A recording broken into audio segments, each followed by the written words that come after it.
Di dalam Mazmur pasal yang ke-127. Demikian firman Tuhan. Berkat Tuhan, pangkal selamat. Nyanyian ziarah Salomo. Jikalau bukan Tuhan yang membangun rumah, sia-sialah usaha orang yang membangunnya. Jikalau bukan Tuhan yang mengawal kota, sia-sialah pengawal berjaga-jaga. Sia-sialah kamu bangun pagi-pagi dan duduk-duduk sampai jauh malam dan makan roti yang diperoleh dengan susah payah. Sebab ia memberikannya kepada yang dicintainya pada waktu tidur. Sampai di sini. Saudara, kira-kira kalau saudara mendengar atau membaca firman Tuhan ini, bagaimana tanggapan saudara? Sebab banyak orang Kristen mau jadi Kristen cuma cari berkat. Lalu ada ayat yang seperti ini, persis cocok, lebih enak lagi. Loh, ya dah. Tuhan berkata, kamu percuma bangun dari pagi sampai malam, makan roti diirit-irit. Sebab Tuhan memberikan pada waktu tidur. Kalau gitu, tidur sajalah. Nanti berkatnya datang sendirilah itu. Makanya banyak orang Kristen, saudara, kecewa. Kenapa dia kecewa? Loh, lah firmannya kok ngomong gitu. Tapi nyatanya kok enggak jadi lah. Aku tidur terus, tapi kok enggak pernah datang berkat. Malah kere. Maka dari itu saudara, Alkitab ini kalau saudara perhatikan, dari permulaan sampai kepada akhir, banyak orang Kristen berkata gini sama saya. Pak Yusak selalu nganjurin suruh baca Alkitab. Ya, saya baca malah bingung tuh Pak. Kenapa? Yang di sini bilang gini, yang situ bilang gitu. Kok pelin-pelan ya Pak? Loh. Padahal Alkitab juga berkata apa? Umatku binasa karena tidak berpengetahuan. Nah, maka dari itu, saudara jadi orang Kristen, saya selalu ngomong. Baca Alkitab dulu, jangan tergesa-gesa mengambil kesimpulan. Baca saja dulu seperti seorang anak yang sekolah itu loh. Kalau sedang belajar mempelajari pelajaran, itu apa sekali baca terus masuk toh? Sekali baca terus ngerti? Ya enggak, dibaca berkali-kali baru bisa mengerti. Nah, lalu saudara mencari jalan apa? Waduh, susah. Hidup kekristenan, saudara, kita harus sadar. Sebab, mengapa banyak orang Kristen dia kecewa terhadap kekristenannya? Mengapa banyak orang Kristen dia menjadi frustrasi, jenuh, bosan? Karena apa saudara? Karena dia tidak mengalami pembaharuan hari demi hari. Kekristenan ini, saudara harus sadari bahwa kekristenan adalah mulai dari roh dijilmakan menjadi daging. Itu kekristenan. Maka dari itu kita harus belajar dari Tuhan Yesus bahwa apa yang dilakukan oleh Tuhan Yesus, itulah yang saudara dan saya harus alami. Kalau saudara dan saya cuma berorientasi perkara daging terus, saudara nanti ketinggalan. Ini waktunya sudah sangat singkat, saudara. Banyak orang Kristen selalu berkata apa? Pak, dari dulu sudah diomongkan singkat, tapi kok tidak datang si Tuhan Yesusnya? Karena pikiran saudara ini keliru. Kelirunya apa? Selalu saya ngomong, kalau dengar Tuhan Yesus datang, itu selalu pikirannya langsung terus bilang apa? Nah, kok kiamat?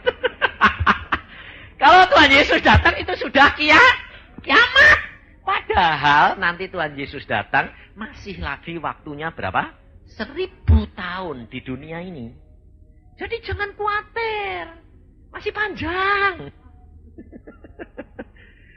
Tapi kalau saudara ketinggalan, itu yang tidak enak.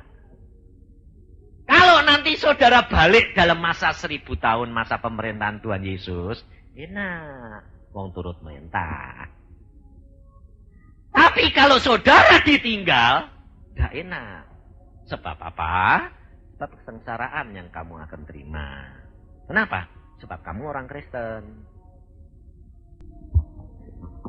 Ngerti tidak? Mengapa tahun ini disebut tahun doa nasional? 1991, doa nasional untuk Indonesia. Sebab Tuhan sudah memberikan pernyataan-pernyataan kepada banyak hamba-hamba Tuhan. Bahwa kalau engkau tidak berdoa, engkau akan menanggung akibatnya. Sebab tahun 92 adalah tahun pemilu. Dan Tuhan memberitahukan, kalau engkau tidak mau jadi Ester yang sembahyang, dan doa dan puasa untuk bangsa dan negaramu, maka Haman akan muncul. Dan itu nanti yang akan menyengsarakan orang Kristen. Dan membuat negara ini hancur. Maka dari itu, kita harus sadar, saudara. Sebab, saudara dan saya bisa kenal Yesus di Indonesia. Betul tidak? Diberkati di Indonesia. Loh. Kalau saudara dan saya berdoa dan ternyata doamu didengar oleh Tuhan, bangsa kita diberkati. Tuhan memilih pemimpin-pemimpin yang Tuhan kehendaki. Seperti Mordekai. Kita turut nikmati tidak? Hah? Turut. Tapi kalau yang mimpin Haman, kamu turut nikmati juga enggak? Turut. Sengsarane. Jadi terserah saudara mau apa. Yang penting saya sudah sampaikan. Saya tidak mau utang darah. Sebabnya apa? Sebab kita tidak tahu. Saudara tahu di Amerika sekarang ribut. Di mana-mana stekernya berkata Oktober 92 Yesus kembali. Datang kembali. Ribut. Semua. Kenapa? Karena mereka mengatakan Billy Graham sendiri mengaminkan karena apa? Desember 92 MEE dibentuk. Sebelum MEE dibentuk, mesti ada rapture. Nah, sehingga mereka percaya sedemikian rupa, saya di mana-mana selalu ditanyai orang. Betul Pak, Tuhan datang nanti Oktober Pak. Betul Pak, betul Pak. Lah, saya tanya, kalau kamu dengar gitu bagaimana? Ya? Senang apa susah? Hah? Pasti senang. Sebabnya apa? Cepat-cepat pulang ke surga. Lalu kerjanya jadi males. Loh, betul enggak? Kerja ngotot-ngotot. Buat apa Tuhan nanti sebenarnya datang ditinggal? Ngapain? Anak sekolah paling seneng. Kalau disuruh sekolah, Tuhan mau datang, enggak usah sekolah. Enggak usah belajar. Nanti malah bodoh-bodoh, tahu enggak? Malah anak Tuhan ketinggalan, saudara tahu. Kalau saudara dan saya dengar begitu, saudara itu harus seperti dipacu. Kalau Tuhan mau datang, tugasku ini sekarang apa? Cepat-cepat selesaikan. Supaya kalau Tuhan datang, Tuhan berkata, dapat laba berapa? Lalu Tuhan berkata, berbahagialah engkau hambaku yang baik dan setia, masuk dalam kebahagiaan Tuanku. Loh, harusnya gitu dah. Ini saudara. Di samping itu, kalau Yonggi Cho ngomong gini, dia punya paspor nanti Oktober habis. Lalu dia berkata, aku tidak akan ganti paspor. Kenapa? Aku tahu Tuhan datang. Jadi aku percuma ganti paspor. Wah. Lalu mereka, orang-orang tanya, loh Pak, kalau sampai Yonggi Cho ngomong gitu itu Kan pastinya Tuhan mesti ngomong toh Pak. Loh, saya ya bilang, ya mungkin mestinya ngomong Tuhan itu. Ngomong sama siapa? Ya sama Yonggico. Lah, kalau Tuhan ngomong sama Yonggico, belum tentu untuk dunia toh. Mungkin untuk Yonggico sudah bar. Loh, betul enggak? Hah? Loh, betul enggak? Loh, kalau Tuhan ngomong sama saya, ya belum tentu buat dunia toh. Nah, kalau Tuhan bilang, bisa, nanti Oktober tahun depan tugasmu selesai. Aku datang jemput kamu. Loh, bisa enggak? Bisa. Sebab Alkitab berkata, orang-orang yang hidupnya dekat kepada Tuhan, kalau waktunya habis itu dikasih tahu. Musa mau mati dikasih tahu enggak? Harun mau mati dikasih tahu enggak? Dikasih tahu semua. Lah siapa tahu Yonggico dikasih tahu? Loh, betul enggak? Lah lalu kalau itu diumumkan, lah orang ya jangan nangkepnya lalu, wah Tuhan mau datang. Lah belum tentu buat kamu. Lah kalau kamu yang ditinggal? Loh, betul enggak? Saudara itu harus siap. Saudara diangkat atau saudara ditinggal, itu yang penting saudara siap. Lah kalau Tuhan lihat saudara umpamanya benar-benar nanti Oktober Tuhan datang, umpamanya. Tapi Tuhan lihat, wah Indonesia membutuhkan orang-orang yang berani mati nih, bayar sama nyawanya supaya jadi saksi, supaya ada orang bertobat. Yang lemah-lemah itu dikuatkan lagi. Tuhan lalu pilih kamu. Wes, ini tak lihat kok kuat, tinggal belah. Loh. Loh, bisa enggak? Hah? Lah kamu mau enggak? Loh.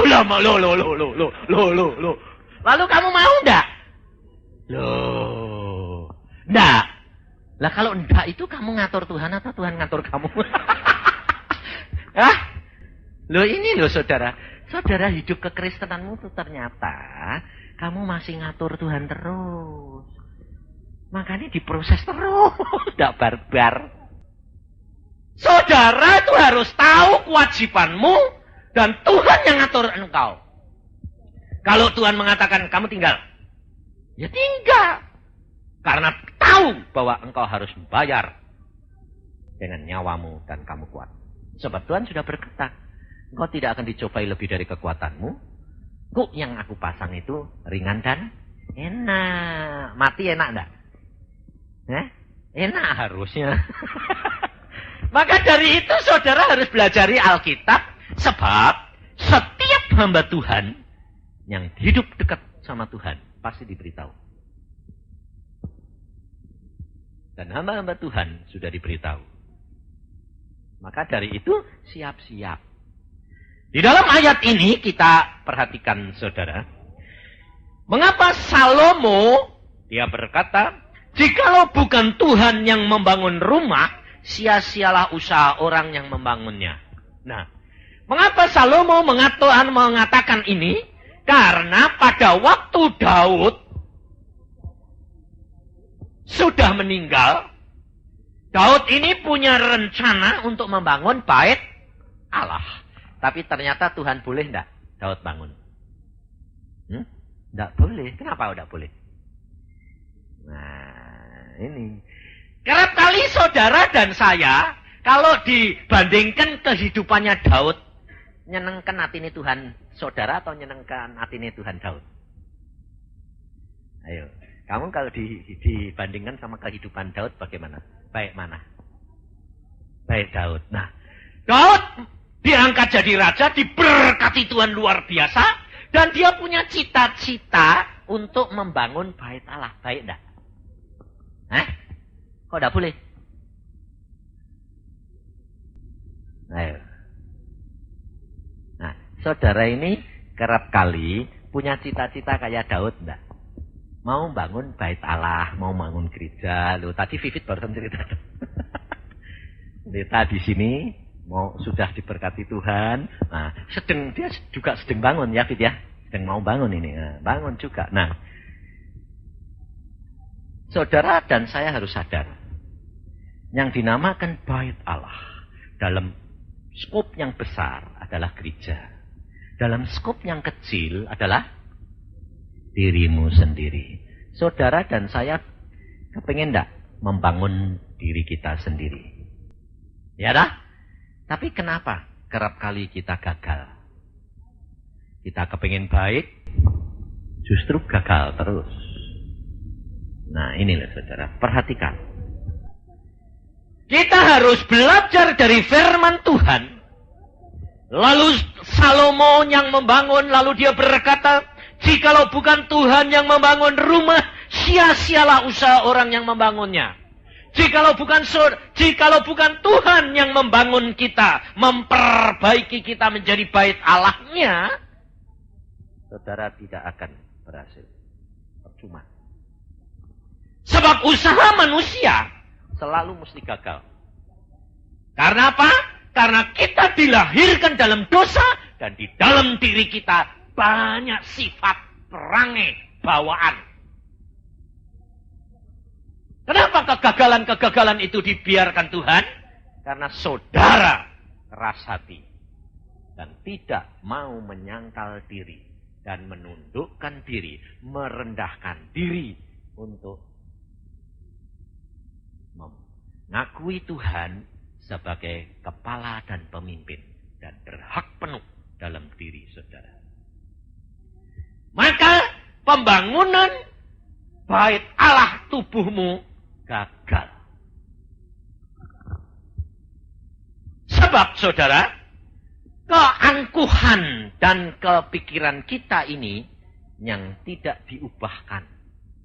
Dan ini hanya bisa kalau Allah yang ubah. Tapi Allah tidak bisa mengubah tanpa saudara rela diubah. Dan mau diubah. Dan rindu untuk diubah. Sebab Tuhan Yesus sudah berkata. Pada waktu murid-murid Tuhan Yesus bertanya. Tuhan, siapa yang terbesar di kerajaan surga? Tuhan Yesus berkata. Kalau kamu tidak seperti anak kecil. Kamu tidak akan masuk dalam kerajaan surga. Yang kedua, kalau kamu tidak merendahkan diri seperti anak kecil, kamu tidak akan menjadi yang terbesar. Orang yang terbesar adalah orang yang merendahkan diri seperti anak kecil. Nah, coba saudara pelajari. Maka dari itu saudara, kita harus benar-benar untuk membangun bait Allah ini. Kita harus rela dan memeriksa diri setiap hari.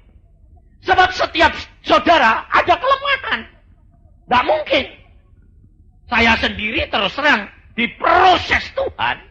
Dirombak, dibangun lagi. Lama sekali. Karena model saya banyak kelemahannya. Saya sampai bingung sendiri. Saya tidak mau. Tapi wong itu muncul dengan sendirinya.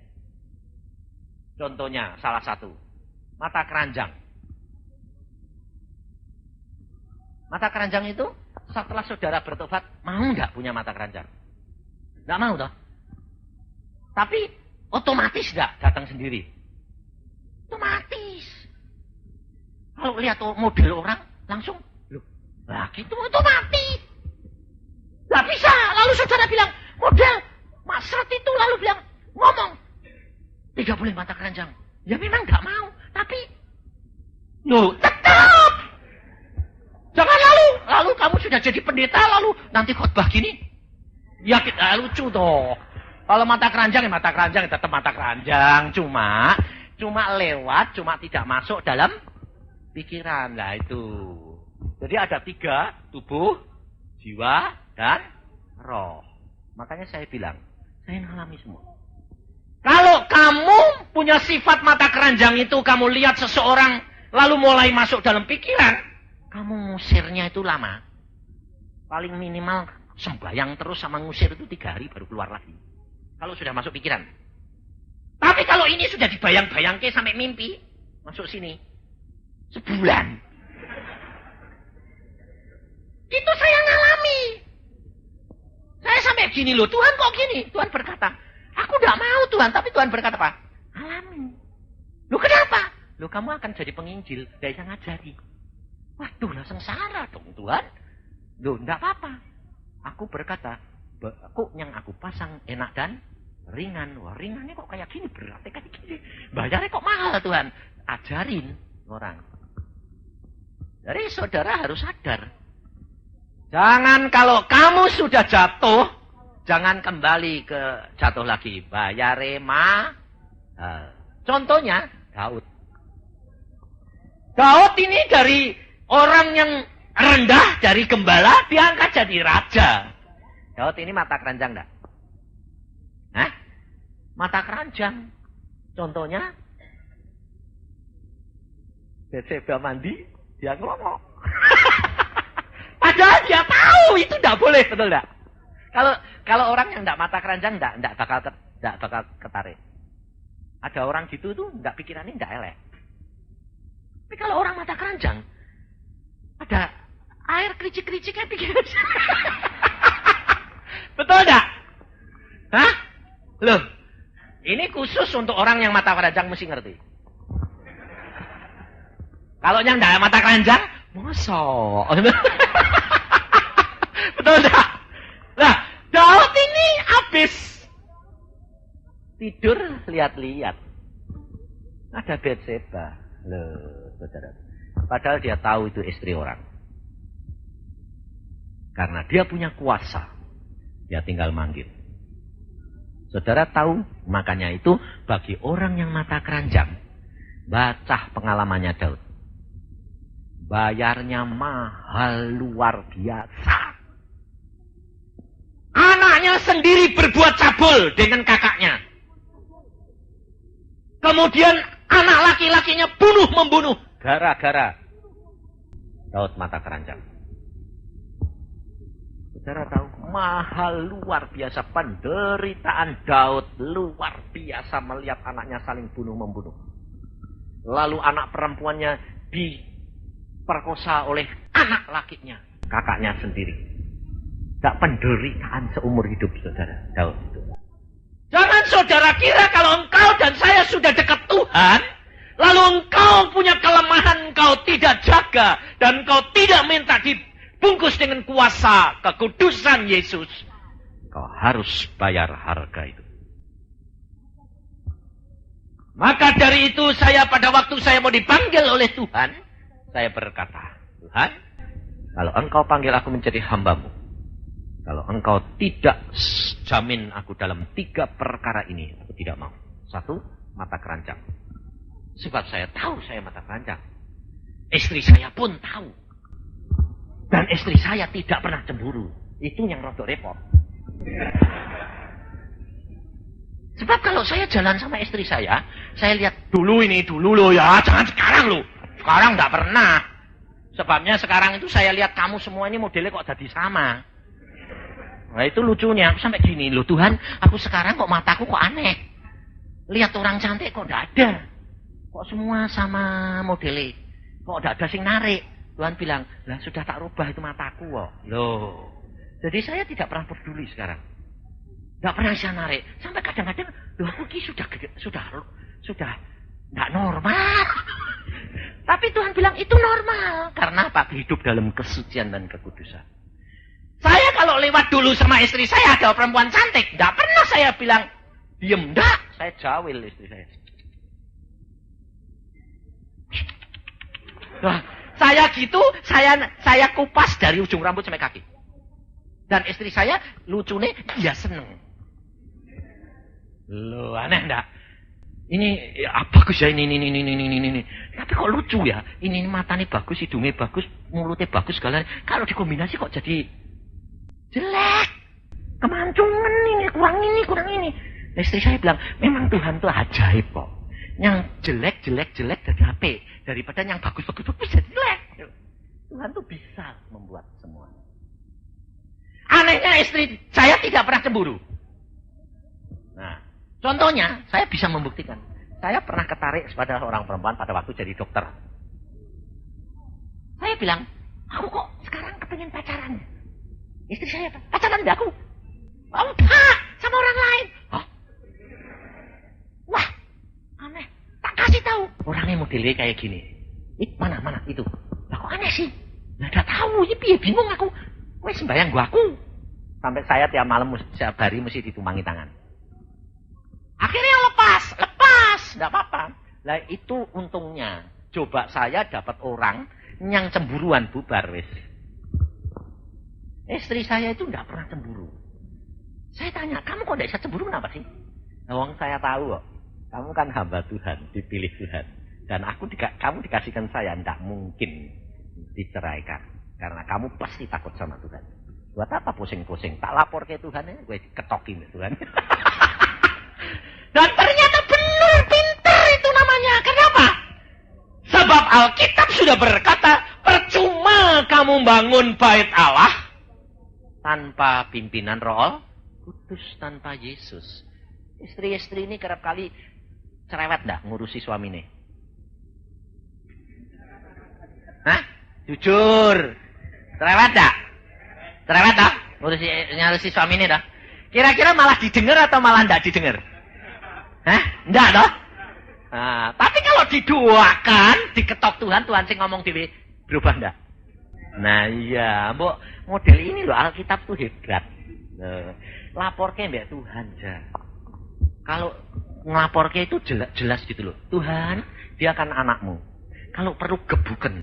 Loh, gitu. Loh, nanti digebuk tenan ya Tuhan. Loh, nah tapi kalau sudah digebuk, lah ganti kamu yang ngerawat. Justru kalau sudah digebuk, kamu ngerawat, dia cinta kamu. Loh. Sebab apa? Alkitab sudah ngomong. Istri harus tunduk. Kurang ajar gak? Padahal Alkitab yang lain ngomong apa? Kasihilah istrimu seperti dirimu sendiri. Tidak pernah dipikiri. Yang diingat-ingat apa? Istri harus tunduk. Itu nyentel. Betul lah. Tapi kalau dibilang kasihilah istrimu seperti dirimu sendiri. Tidak pernah nyentel. Ada, makanya istri-istri harusnya begini. Istri harus tunduk. Amin. Kasihilah istrimu seperti dirimu sendiri. Nanti suami-suami kan malu dewek. Sebab apa saudara? Sebab Alkitab sudah ngomong. Saudara tidak mungkin membangun bait Allah tanpa Allah. Roh, mulai dari dunia roh, itu iman. Yang dijilmakan menjadi daging. Itu Tuhan.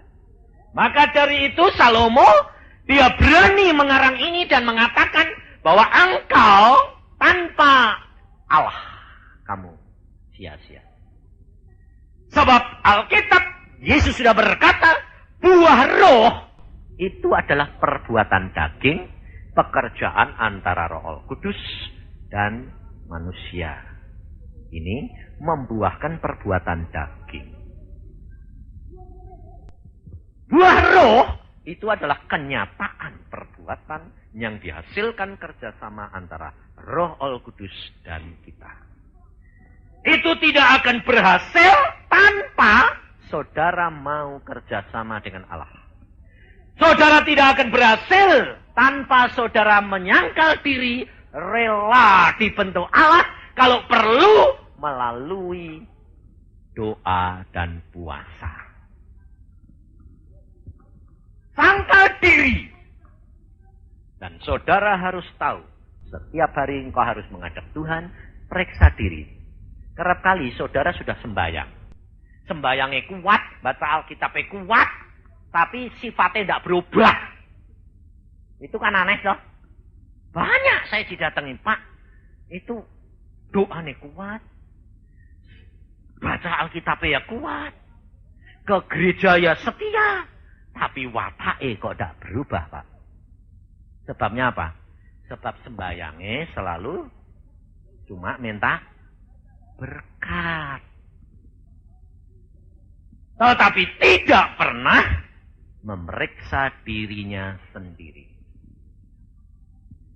Dan apa yang Tuhan ajarkan kepada saya?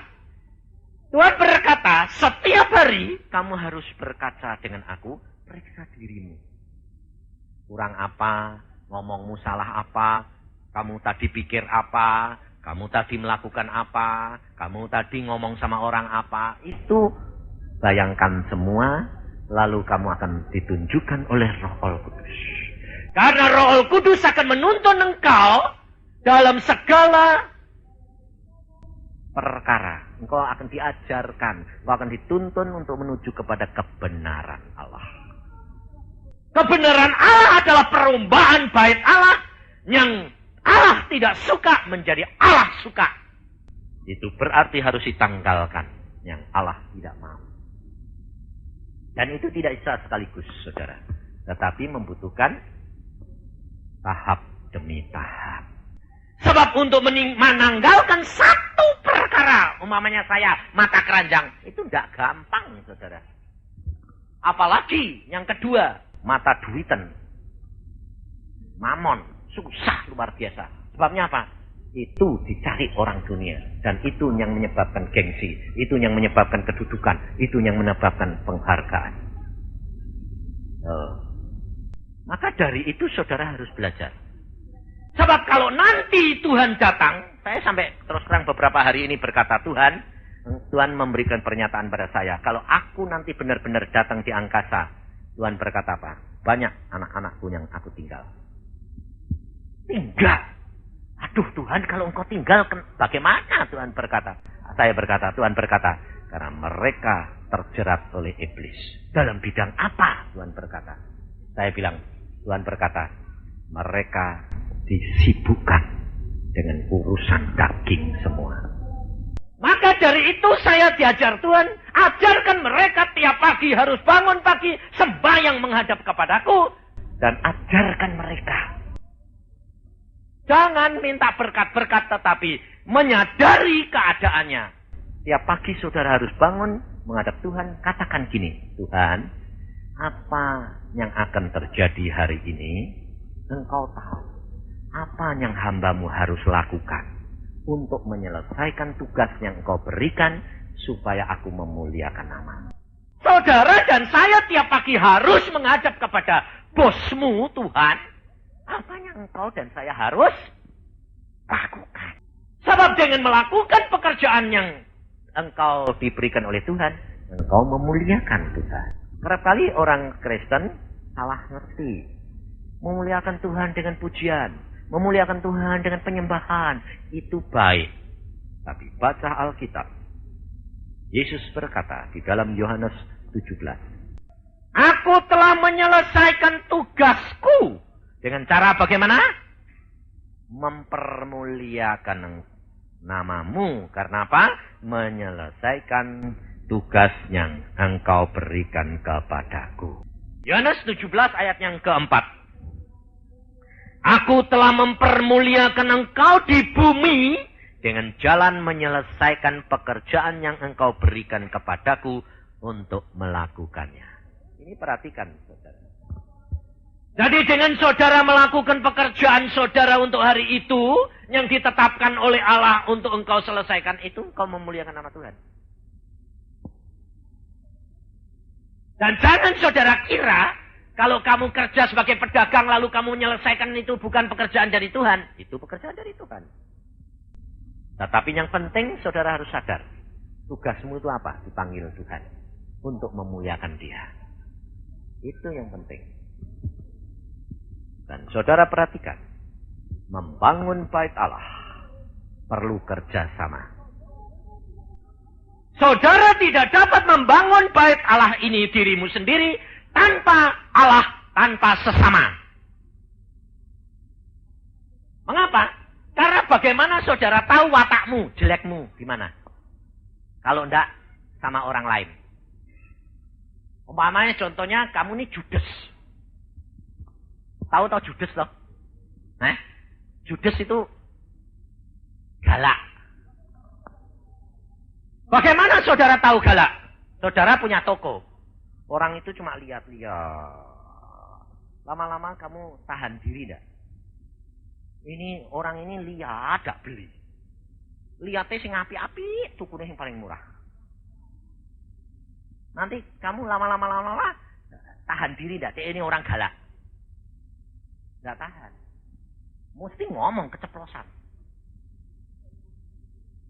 Tidak mau beli, udah jangan lihat-lihat.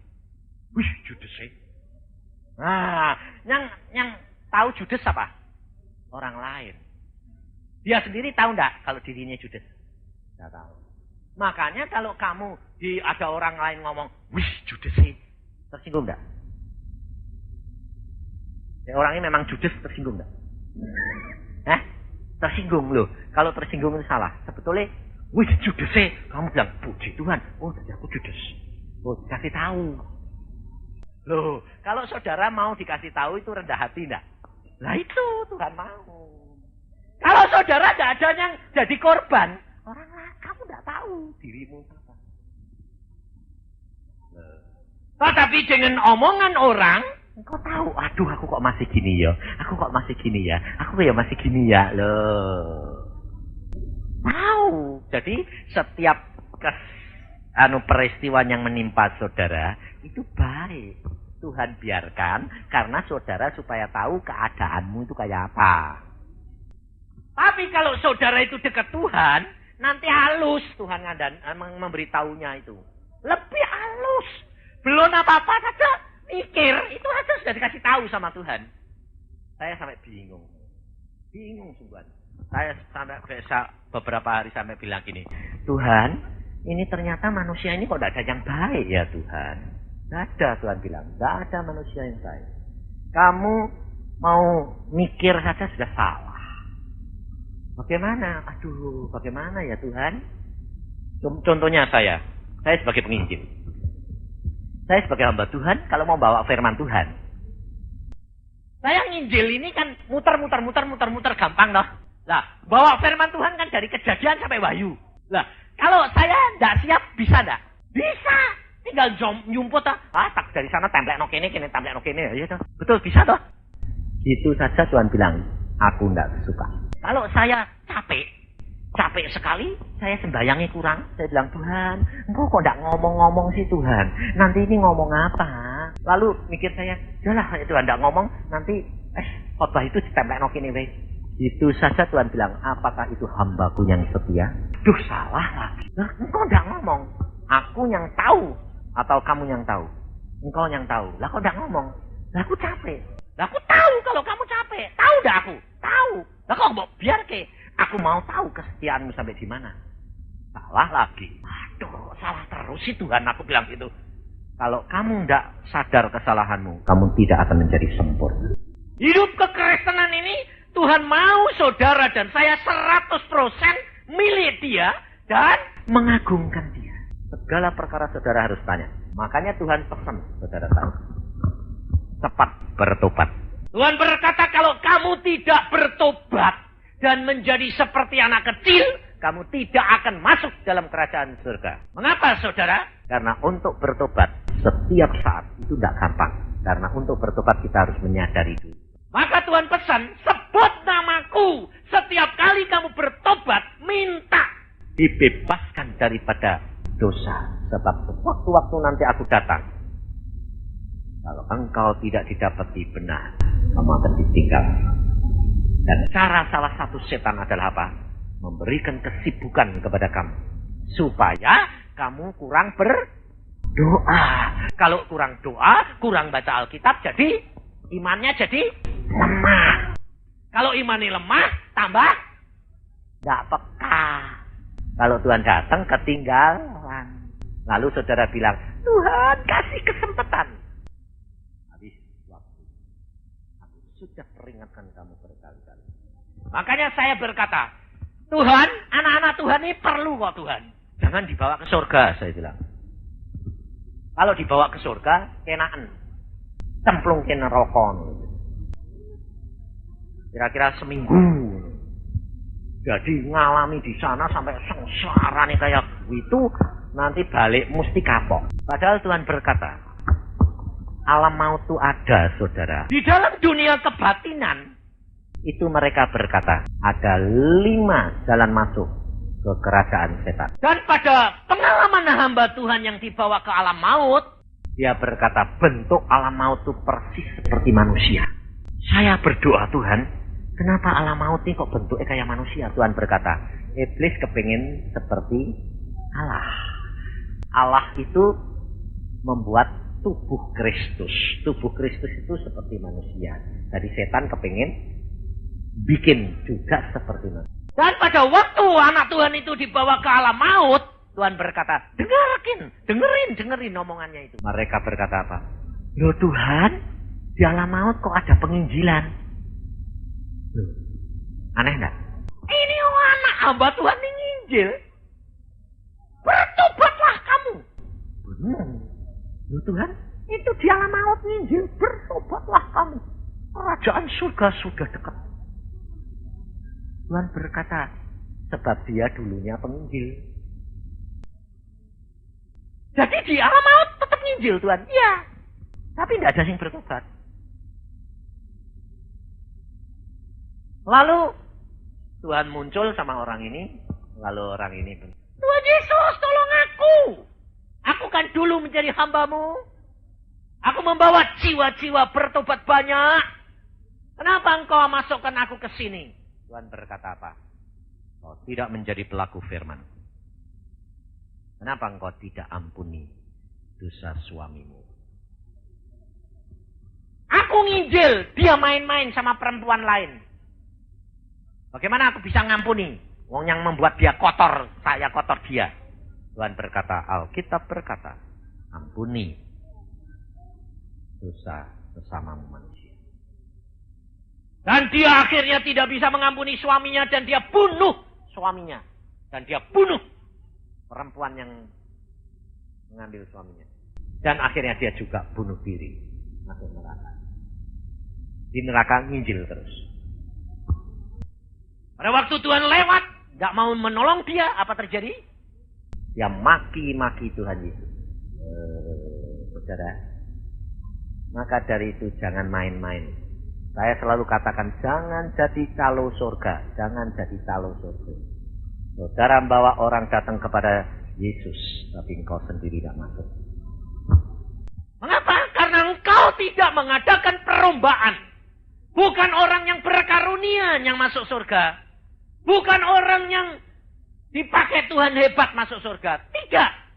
Alkitab berkata, menjadi pelaku firman. Berbuah. Buah-buah roh. Itu yang Tuhan mau. Maka dari itu saudara perhatikan. Saudara dan saya adalah bait Allah. Saudara harus dibangun. Dibuat indah. Tetapi bertobat.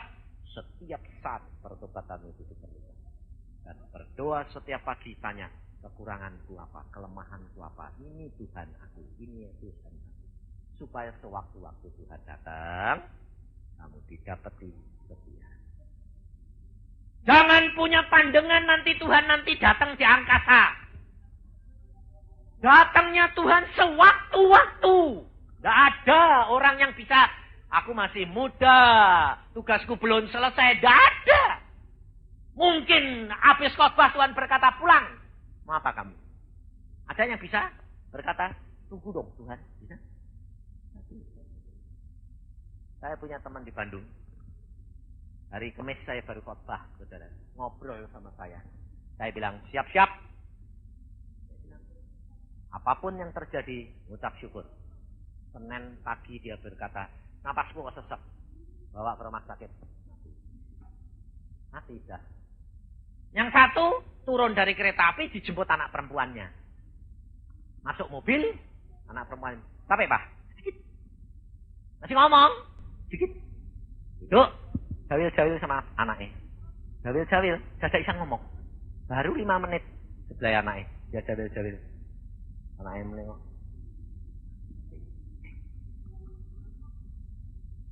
Gak sempet ngomong, gak sempet pesen. Saudara kepengen dikasih tahu pesen-pesen atau pengen dadak? Hah? Loh, jujur. Kepengen dadak-dadak atau pengen... Hah? Enak dikasih tahu apa enak dadak?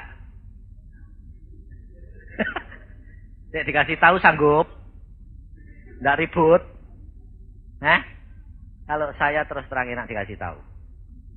Sebab saya selalu dikasih tahu oleh Tuhan. Mama saya kurang 3 hari saya dikasih tahu. Kakak saya dikasih tahu, saya dikasih tahu. Saya ngomong sama suaminya. Dia bilang gini, mengundang, bisa doain saya. Kenapa? Badanku tidak enak. Ya, badan tidak enak sedikit sekor ribut. Aku mengucap syukur. Kakak saya sendiri perempuan ini, terpaut saya 2 tahun. Mengucap syukur. Ya, aku ini kok tidak tahan sakit ya. Aku bilang, belajar seperti Yesus. Saya tidak sadar saya ngomong gitu. Waktu saya tumpangkan tangan, Tuhan, kasihani dong Tuhan. Ngomong Tuhan. Kau tahu? Kamu ini tidak tahan penderitaan. Sedikit cocok ribut. Kasihan dong Tuhan. Pikir saya, kuatin dong Tuhan, ya toh? Gak taunya Tuhan bilang, makanya. Loh, kenapa Tuhan? Makanya, ini pas imannya kuat-kuatnya. Tak bawa pulang saja. Kapan? Minggu depan. Loh, masa secepat itu? Aku kan tahu yang terbaik. Kamu percaya toh di aku? Iya. Itu yang terbaik. Ya sudah. Ya bisa. Itu yang terbaik. Nah, saya bilang, amin. Setelah amin, kakak saya bilang, "Ye." Aku bilang, "Ucap syukur. Siap-siap." Terus saya tanyai, "Wes siap kok? Kalau Tuhan datang jemput kamu siap enggak?" Aku siap kok. Ya sudah. Wes, jaga terus, siap terus ya.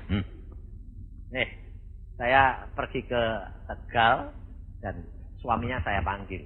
Saat itu juga saya panggil. Aku mau ngomong sama kamu, saya bilang. Terus saya kasih ngomong gini. Kan kamu mau tinggal istrimu di Cirebon? Iya. Kamu mau kemana? Minggu depan ini mau kemana? Loh, aku besok ini berangkat ke Jepara. Ngapain? Ngurus rumah di Jepara. Jangan tinggalkan dia. Tungguin terus. Kenapa? Minggu depan dibawa pulang. Suaminya kasih tahu.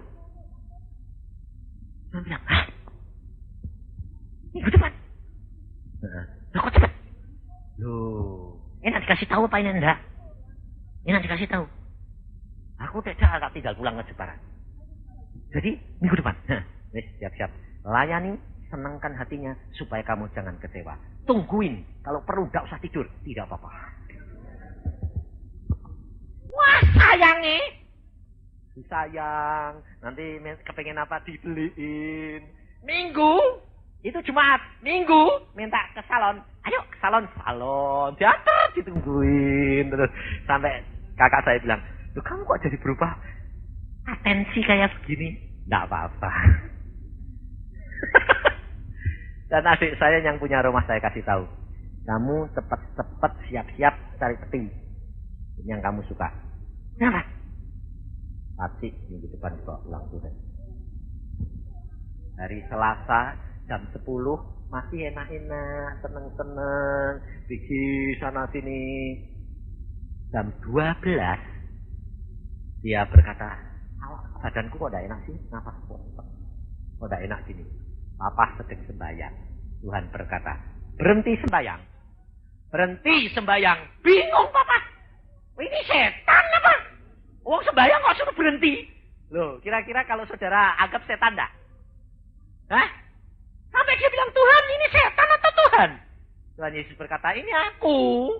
Berhenti sembahyang. Ada apa? Cepat kamu pergi ke tempat anakmu perempuan. Kamar. Kenapa? Nurut, lakukan supaya kamu tidak kecewa. Berhenti dia. Masuk kamar, dia tanya ke anaknya. Loh, ada apa sama kamu? Napasmu udah enak, Pak. Loh, nah kalau sesek ya jangan tiduran. Bangkit, duduk gitu loh.